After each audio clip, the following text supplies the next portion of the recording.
without ever going onto a toll road. And she was shocked when she got to Washington. She said, I can't believe it. I didn't pay to use the highway. It's about the same distance as from Beijing to Shanghai. When I drive from Beijing to Shanghai, I pay $150 in tolls. Now, which is the communist country and which is the capitalist country? Yes, sir. Excuse me. Actually, last year, the governor the year before last convened a transportation funding task force.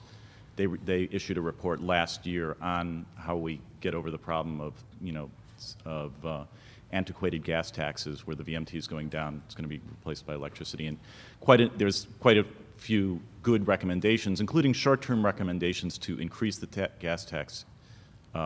We just did that in Oregon. If you can believe it, they raised it 6 cents a gallon in the middle of a recession. I'm very proud of our legislature.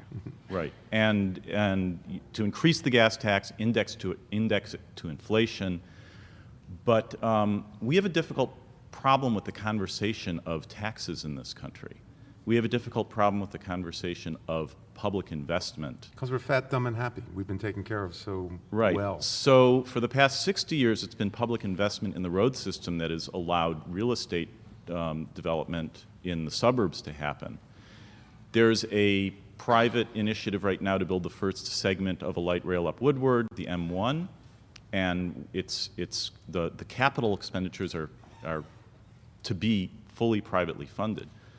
However, once you build a mass transit system, you got operating expenses, and you can't just defer the public. You build a roadway, it's a commitment to it's a commitment to maintain that system, but you can kind of push that out into the distance. Not very far. Or think you can. How do we have the conversation? This is a long-winded way of getting around to the question. How do we have the conversation that we need to be increasing our public investments in this country, in our infrastructure, particularly in transit, or all multimodalism, and that we got to pay for it? Well, the urban land is, of course, picking up the flag on this, and there's a lot of work being done that I'm sure many of you know about the needs for infrastructure investment because it's our lifeblood, and particularly transportation. But we have to be able to step up and say we need to pay for what we use. And we can't just, cringe when we use those terms, tax increase. The thing that we know is that most tax increases, when the public can see a connection between the tax increase and a benefit that they're going to get, they 70–80% vote for it. So we've got to be smart enough. This is not a big leap to make those connections. So it's not just raising taxes that go into the general fund that go and they seem to disappear. It needs to be a one-to-one connection between the gas tax increase, between oil gas, between tolls, between whatever you're doing, between the value capture and the transportation improvement that you can see and touch. I think that point is incredibly important, that just the point that people have to see the connection between what they're paying and what they're getting. That's critical. The other thing I would say, though, Sam Adams, the mayor of Portland, had a really brilliant political strategy that I think any local government official could follow, of actually going around to the neighborhood associations all over the city and taking an inventory of all of the condition of the transportation infrastructure in those neighborhoods and having community meetings and workshops where people said, what did they want to get fixed, what did they want to see improved, what was missing in terms of transportation in their neighborhoods, and it got a whole lot more people to understand what would it cost to fix all the potholes on 33rd? What would it cost to put the traffic calming devices? What would it cost to convert to green streets in the neighborhood? And how much revenue did we have for transportation? And what was the gap between what they wanted and what was currently available? And until I think you start having those retail door-to-door level community conversations about what do you want, what do you have, what do you want, what's it going to cost to get there, and what are the alternatives that might get you there, people aren't going to support any kind of new revenue system, let alone tolls, which at least in the western United States is just verboten at this point. Last question. Actually, this is just a sharing of information. My name is Judy Masuda. I'm a TDM planner for the city of Pasadena. Aha. And I just want to share with you. I used to live in Pasadena. Pardon me? I used to live in Pasadena. So you know about our ordinances. Well, that was 30 years ago. Okay. The county regulates the city to implement a trip reduction ordinance, which regulates all developments over 25,000 square feet to implement a trip reduction plan, a TDM plan. The employees at these developments are surveyed annually to see how their employees get to and from work.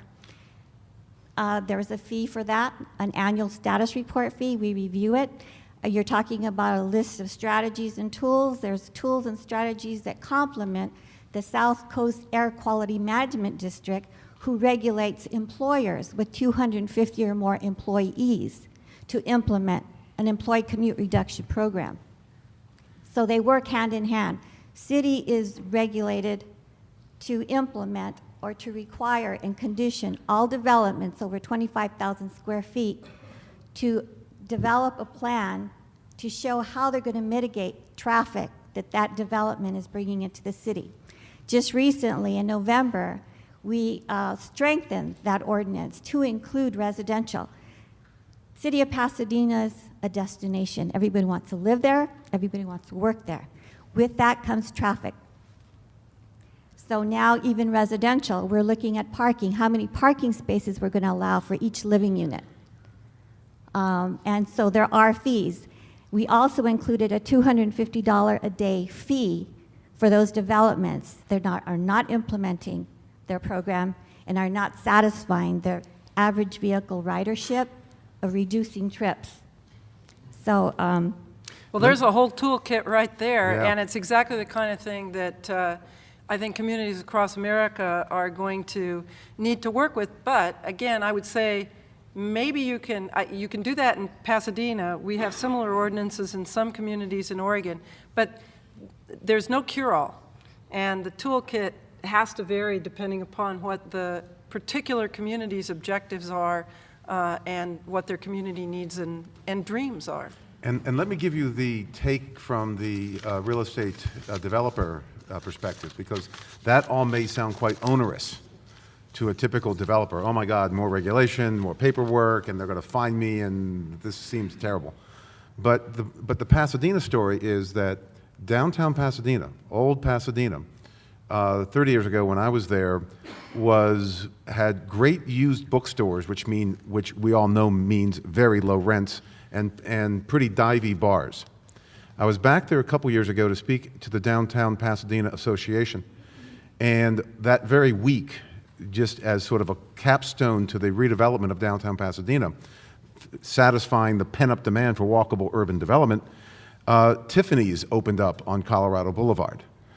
Well, what it means to us, besides these much higher rents than they could ever have dreamed of 30 years ago, is that the parking ratios are much lower. That 30 years ago, they had 4 to 5 parking spaces per 1,000 square feet of a space. Today, it's pushing 1 per 1,000 square feet. And we all know that each one of those parking spaces costs about $20,000, $25,000, and we don't make any money off of those parking spaces. And the fewer we can build, the better for our bottom line. So it is really something that has a lot of benefit to us. And the other benefit is that, and this doesn't sound good in Southeast Michigan, it sounds better in Pasadena, is that those folks that used to be spending all that money on their cars are now spending that household income on our real estate product, not buying cars. And that's one of the big shifts that we're going to see in this country, is a decline in household income spent on cars. And I don't think we're ever going to see much above 10 million units per year, because the underlying market for every household having a fleet of cars, that's a thing of the past.